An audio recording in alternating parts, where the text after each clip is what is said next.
अपने पिता को पैर छू करके प्रणाम किया और अपने पिता के आंखों में आंसू देखा तो रोने लगा। बोला, पिताजी, वह पुत्र पुत्र कहलाने का अधिकारी नहीं है जिसके चलते पिता के आंखों में आंसू आ जाए। वैसे पुत्र को नरक जाना पड़ता है पिताजी। मेरे भैया ने आपको कुछ कहा है ना? भैया की तरफ से हम माफी मांगते हैं पिताजी, उसे माफ कर दो, बैठो। अपने पिता को बिठा लिया और तब पूछा कि पिताजी कहां जा रहे हैं? बेटा, अब हम इस घर को छोड़ के जा रहे हैं बेटा, हमें घर लौटने के लिए मत कहना। हम किसी भी कीमत पर घर नहीं लौटेंगे बेटा। बोल, कुछ तेरे अंदर ज्ञान है मेरे लिए तो दे। आज पिता अपने बेटा से ज्ञान मांग रहा है। ज्ञान जिसके पास हो उससे लेना चाहिए, छोटा बड़ा का भेद नहीं रखना चाहिए। गोकर्ण जी ने पिताजी को बड़ा सुंदर उपदेश दिया। भागवत में तो उपदेश बहुत लंबा है, लेकिन कथा हम लोगों को 7 दिन में पूरी करनी है, तो थोड़ा सा उपदेश लेते हुए आगे बढ़ेंगे हम लोग। गोकर्ण जी कहते हैं, पिताजी, इस संसार में सुखी कौन है? तुम ही बोलो। तुम जो कह रहे हो कि हमारे ऊपर दुख है, तो इस संसार में सुखी कौन है? अरे जो इंद्र के गद्दी पर बैठा है पिताजी, वो भी दुखी है। चक्रवर्ती राजा भी दुखी है, सब दुखी है। इंद्र को भी जलन हो जाती है। जब धरती पर कोई तप करने लगता है तो इंद्र की धड़कन बढ़ जाती है कि लगता है हमारी कुर्सी ले लेगा। तो पिताजी, ये संसार दुखालय है। तुम ही बोलो पिताजी। दुखालय इस संसार का नाम है, तो इसमें सुख कहां से मिलेगा? कोई तन दुखी, कोई मन दुखी, कोई धन बिन रहत उदास, थोड़े थोड़े सब दुखी, सुखी राम के दास। दास कभी न रहे उदास। तो पिताजी, भगवान के दास बन जाओ, संसार का दुख आपका साथ छोड़ देगा। जब तक संसार से दोस्ती करके रखोगे तो दुख के दलदल में फंसे रहोगे। जो ही भगवान के दास बन जाओगे, दुख आपका पीछा छोड़ देगा। पिताजी, जीव संसार रूपी पास से बंधा है, संसार रूपी अंधकूप में पड़ा है। इंसान वही है जो इससे बाहर निकल जाए। अरे पिताजी, जिसके पास कामना और वासना नहीं है वही सुखी है। बड़ा सुंदर सुंदर उपदेश। अरे पिताजी, मनुष्य 2 बंधन से बंधा रहता है। कौन कौन बेटा? तो एक अहमता और एक ममता। अहमता क्या है कि हम धनी हैं, हमारे अंदर बल है, हमारे अंदर विद्या है, यह है अहमता। और शरीर के जितने सारे रिश्ते हैं, तो जब शरीर ही तुम्हारा नहीं है तो ये रिश्ते तुम्हारे कैसे हो गए? बहुत सुंदर उपदेश दिया कि जब शरीर ही पंचायती धर्मशाला है पिताजी, तो ये रिश्ते तुम्हारे कैसे हो गए? संसार के सारे रिश्ते झूठे हैं पिताजी। बेटा, हम क्या करें? पिताजी, जंगल चले जाओ। हम नहीं कहेंगे कि लौट के घर चलो। ज्ञानी कभी भी सही सलाह देता है। जंगल में क्या करेंगे बेटा?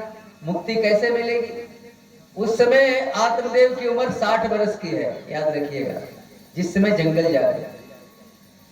तो पिताजी वहां चले जाओ, भागवत के 10वें स्कंद का पाठ करना, तेरी मुक्ति हो जाएगी। और आत्मदेव जंगल में चले गए, 10वें स्कंद का पाठ किया और आत्मदेव की मुक्ति हो गई। अब देखिए, धुंधली जो थी, एक दिन सोची कि अब तो मेरे पति भी घर में नहीं है। पति को आप लाख गाली देती हो ना, उल्टा पुल्टा बोलती हो, जब पति आपके घर से चला जाता है तब पता चलता है कि वो सहारा तो वही था मेरा सब कुछ।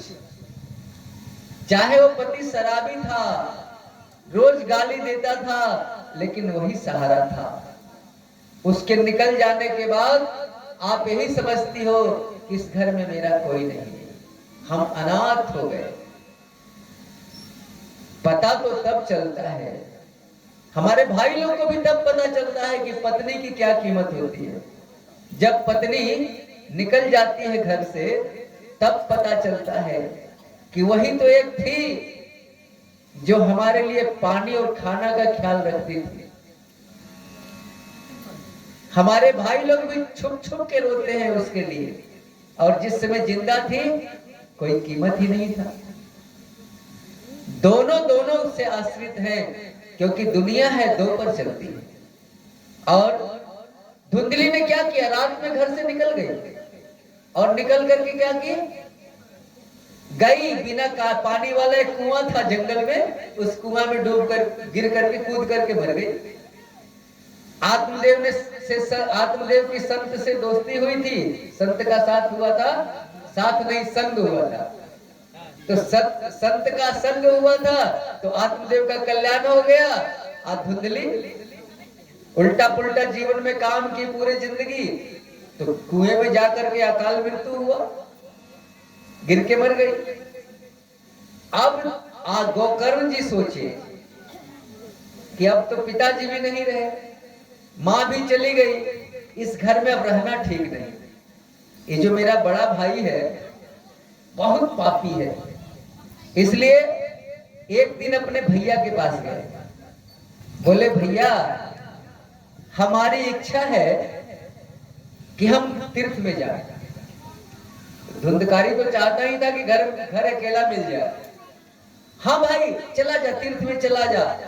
घूम फिर गया, गोकर्ण जी चले गए तीर्थाटन, हरिद्वार चले गए गोकर्ण जी। इसके बाद अब तो धुंधकारी को अकेला घर मिल गया। 5-5 बाजारू औरत को लाके घर में बिठा दिया, 5 गणिका। एक औरत का पेट भरना तो बड़ा मुश्किल हो जाता है, फरमाइश पूरी करनी मुश्किल हो जाती है। और जहां 5-5 औरत आ जाए, विचार करो उस पति का क्या होगा। अगरबत्ती धूप के जानते हैं, धुआं जो होगा ना वो जहरीला गैस नहीं, धुमना का अगरबत्ती मिलता है धूप वाला, वो वातावरण को ठीक करता है। इस अगरबत्ती को इस गांव में जलाना बंद कर दीजिए। हम आए हैं तो कम से कम मेरी एक बात मान लो, मंदिर में धूमना का अगरबत्ती जलाओ, भगवान की जय। तो कम से कम इतना तो मानो, कुछ कल्याण हो जाएगा, वातावरण सुधरने लगेगा धीरे धीरे, दमा टीबी कैंसर की बीमारी नहीं होगी। तो धुंधकारी 5 बाजारू औरत को लेके आ गया, और सोच लो एक बात का शिक्षा प्राप्त कर लो, बाजारू औरत जो पैसा से प्रेम करती हो उससे कभी दोस्ती मत करना। पैसा से प्रेम करने वालों से दोस्ती करोगे तो तेरी जिंदगी नरक में बदल जाएगी। अब वो क्या करने लगा, 5 की फरमाइश पूरा करने के लिए चोरी करने लगा, डाका डालने लगा। एक दिन तो राजा के यहाँ डाका डाल दिया, हीरा जवाहरात लेके आ गया, 5 ने हिस्सा कर ली बराबर बराबर, और आपस में विचार की कि बहन ये तो बहुत बड़ा डाकू बन गया है, आज नहीं तो कल पकड़ा जाएगा, और जब ये पकड़ा जाएगा तो हम लोग भी पकड़ी जाएंगे। इसलिए बढ़िया है कि माल पूरा हो गया है, इसको जान से मार दो और माल लेके भाग जाओ। बाजारू औरत जो पैसे से प्रेम करती हो सावधान। तो 5 ने क्या की, प्रेम का नाटक की, खूब भोजन कराई, भोजन करा के मदिरा पान कराई, और तो सोचा कि 5 ने आज हमें बड़ी खातिरदारी हमारी हो रही है। मन ही मन धुंधकारी तो खूब प्रसन्न है, आज 5 औरत मिलके हमारी खातिर कर रही है। और जब मदिरा पी के अचेत हो गया तो 5 ने रस्सी से खटिया में बांध दी, और जलती हुई लकड़ी मुंह में ठूस ठूस करके मार डाली। जब वो धुंधकारी मर गया तो घर में गड्ढा खोद करके गाड़ दी और पांचों भाग गई। आत्मदेव जी चले गए, धुंधली चली गई, धुंधकारी चला गया। किसी ने हरिद्वार में मुलाकात हो गई गांव के लोगों से, गोकर्ण जी को। तो गोकर्ण जी को लोगों ने कहा, अरे भैया गोकर्ण, तेरा जो बड़ा भाई था ना वो भी मारा चला गया, अब घर में कोई नहीं। तो गोकर्ण जी सोचे कि अब चलते हैं गया, गया में जाके श्राद्ध कर देंगे, पिंडदान दे देंगे, फिर गांव जाएंगे। तो गोकर्ण जी गया आ गए, वहां पर श्राद्ध कराया विधिवत, नारायण बलि श्राद्ध। अकाल मृत्यु जिसकी होती है उसके लिए एक विशेष श्राद्ध की विधि है। श्राद्ध कराया, पिंडदान कराया, तर्पण कराया और तब अपने गांव आए। तुंगभद्रा नदी के किनारे उनका गांव था। ये तुंगभद्रा क्या है? तुंग का अर्थ होता है श्रेष्ठ, भद्र का अर्थ होता है कल्याण करने वाला। ये जो हमारा शरीर है ना, यही है तुंगभद्रा। आत्मदेव, अंदर जो आत्मा है यही है आत्मदेव। भले आपको ऊपर से हमें कहानी बता रहे हैं। और धुंधली हमारी पत्नी कौन है? वही धुंधली बुद्धि। जब शाम का टाइम होता है तो रस्सी को कभी कभी हम लोग सांप मान लेते हैं, यानी जो क्लियर निर्णय नहीं कर सके, जो हर समय अपने दिमाग को उजला झंझट में रखे, जो जल्दी फैसला नहीं कर सके, उसी का नाम है धुंधली बुद्धि। तो ये हम सब की कथा है। तो बुद्धि को भैया ठीक करो, निर्णय लेने लायक करो, आत्मदेव की बात मानो, कल्याण हो जाएगा। यही कथा है आत्मदेव वाली। तो गोकर्ण जी जब आए, शाम हो गई थी, गांव आते आते घर के दरवाजा को खोला, कुंडी लगी हुई थी, ताला लगा नहीं था। तो देखा कि आंगन में बहुत घास है, घर में भी घास, एक टूटी खटिया थी। थोड़ा सा घास को साफ किया और खटिया पर सो गए कि अब सुबह गांव वाले लोगों से मिलेंगे, अब रात में कहां जाए मिलने के लिए। तो रात में 12 बजे गोकर्ण जी के सामने एक भेड़ प्रकट हुआ। वो भेड़ देखते देखते हाथी बन गया, हाथी से भैंसा बन गया, भैंसा से मानव बन गया। गोकर्ण जी घबरा गए, कौन है भैया? वो बोलना चाह रहा है लेकिन प्रेत को बोलने की ताकत नहीं होती। गोकर्ण जी ने थोड़ा सा हाथ में जल लिया, मंत्र पढ़ा और उस प्रेत पर छींटा मार दिया। बोलने की ताकत आ गई। वो प्रेत बोला, अरे भैया गोकर्ण, हम तेरा बड़ा भाई है धुंधकारी। तू धुंधकारी? अरे तेरे लिए तो मैंने नारायण बलि श्राद्ध की है, पिंडदान किया है, तेरी मुक्ति क्यों नहीं हुई? धुंधकारी बोला, भैया अब मुक्ति क्यों नहीं हुई है तो हम नहीं जानते, लेकिन भाई प्रेत जोनी में एक बूंद पानी के लिए तरस रहे हैं भाई, कोई उपाय करके हमारी मुक्ति हो जाए। भाई बड़ा कष्ट है इस प्रेत जोनी में, कुछ तो उपाय कर। गोकर्ण जी बोले, भैया अभी चला जा, हम तेरे लिए सुबह कुछ प्रबंध करेंगे। सुबह हुआ, सारे ब्राह्मणों को गोकर्ण जी ने बुलाया और ब्राह्मणों से पूछा कि ब्राह्मण देवता ये बताओ कि पिंडदान और श्राद्ध करने के बाद भी हमारे भाई को मुक्ति क्यों नहीं हुई? कर्मकांड में, किताब में तो यही लिखा है। तो अब हम ऐसा कौन सा काम करें जिससे हमारे भाई की मुक्ति हो? सारे पंडित चुप हो गए, कोई कुछ जवाब नहीं दे रहा, क्योंकि किताब में तो वही लिखा है, श्राद्ध कर दो, पिंडदान कर दो, तर्पण कर दो। अब मुक्ति नहीं होती, इसके लिए क्या किया जाए? देखिए, धुंधकारी की मुक्ति क्यों नहीं हुई थी, इसका एक वजह हम आपको बता देते हैं। धुंधकारी आत्मदेव का बेटा नहीं था, वो आत्मदेव की साली का लड़का था, चुपके से पहुंचाई थी। और ये जो थे गोकर्ण जी अपने गोत्र से उसका श्राद्ध कर रहे थे। मुक्ति कैसे होती विचार करो।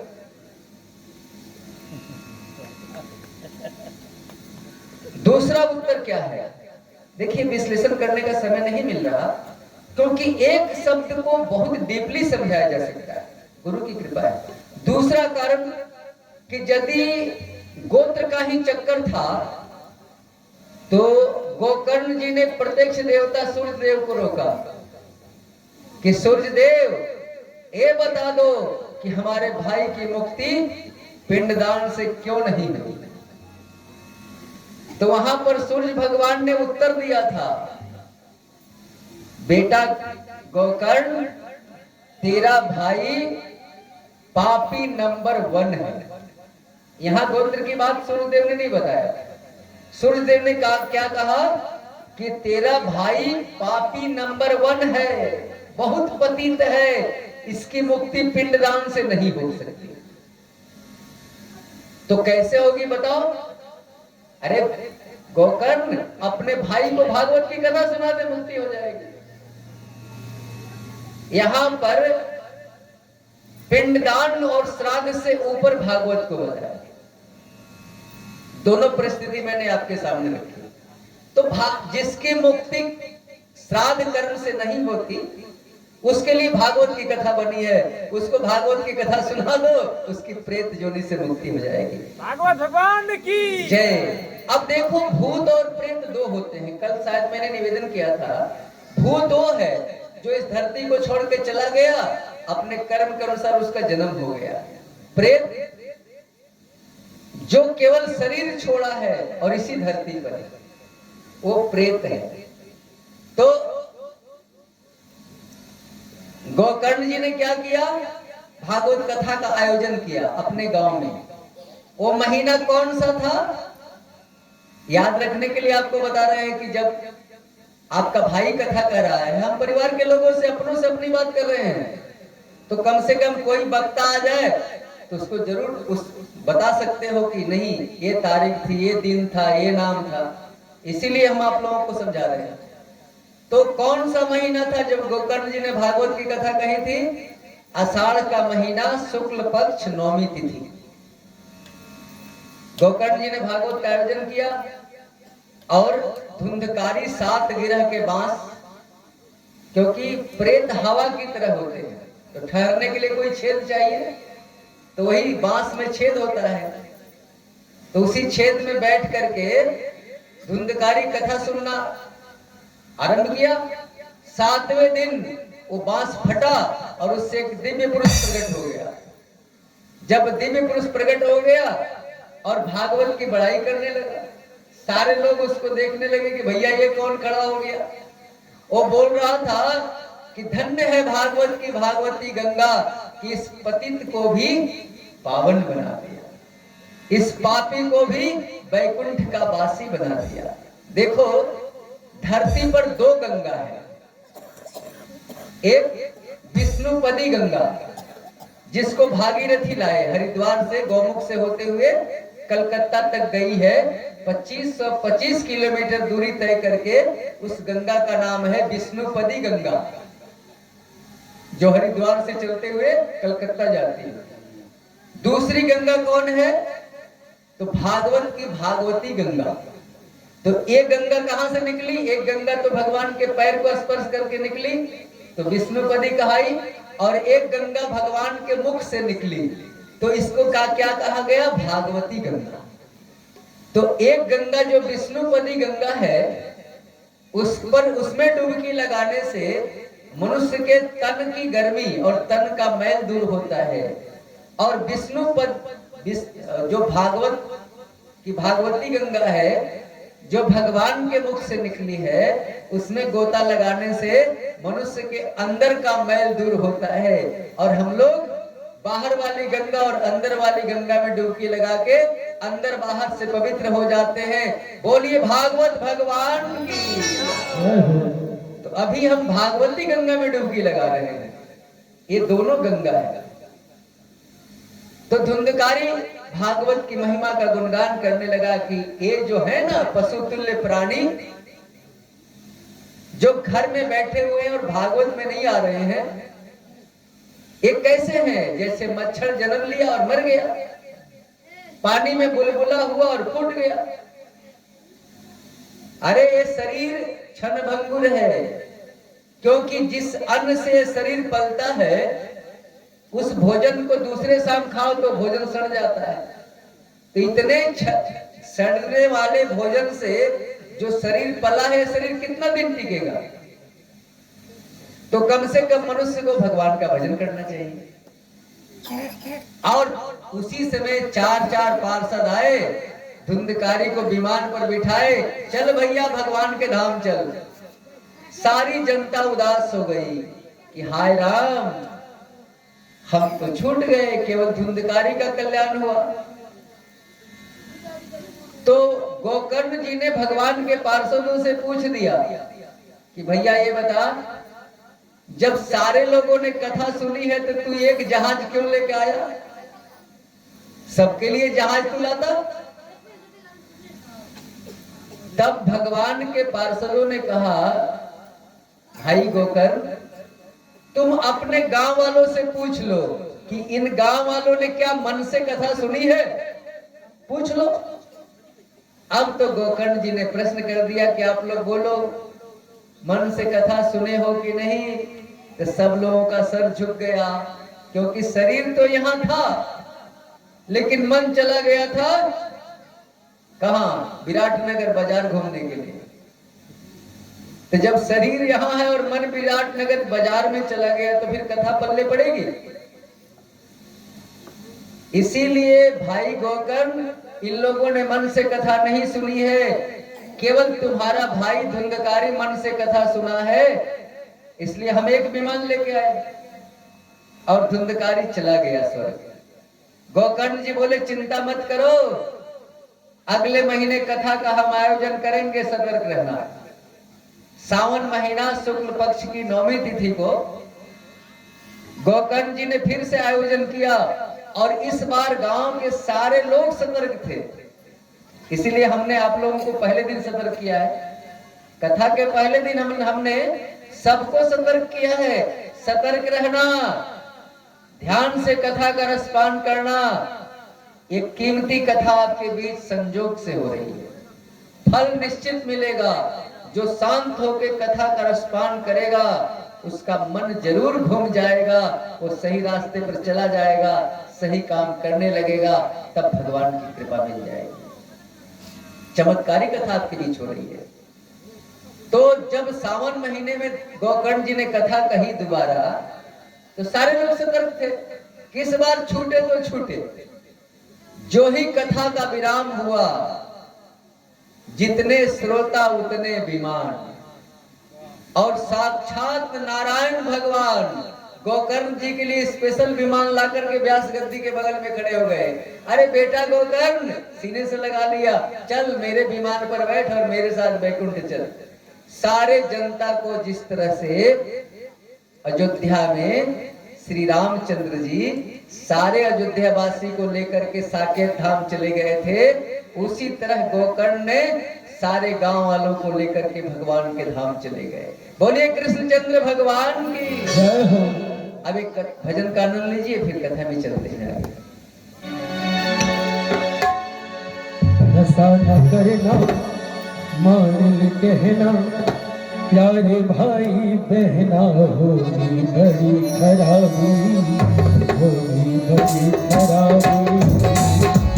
नशा न करना, मान कहना, प्यारे भाई बहना, होगी बड़ी खराबी।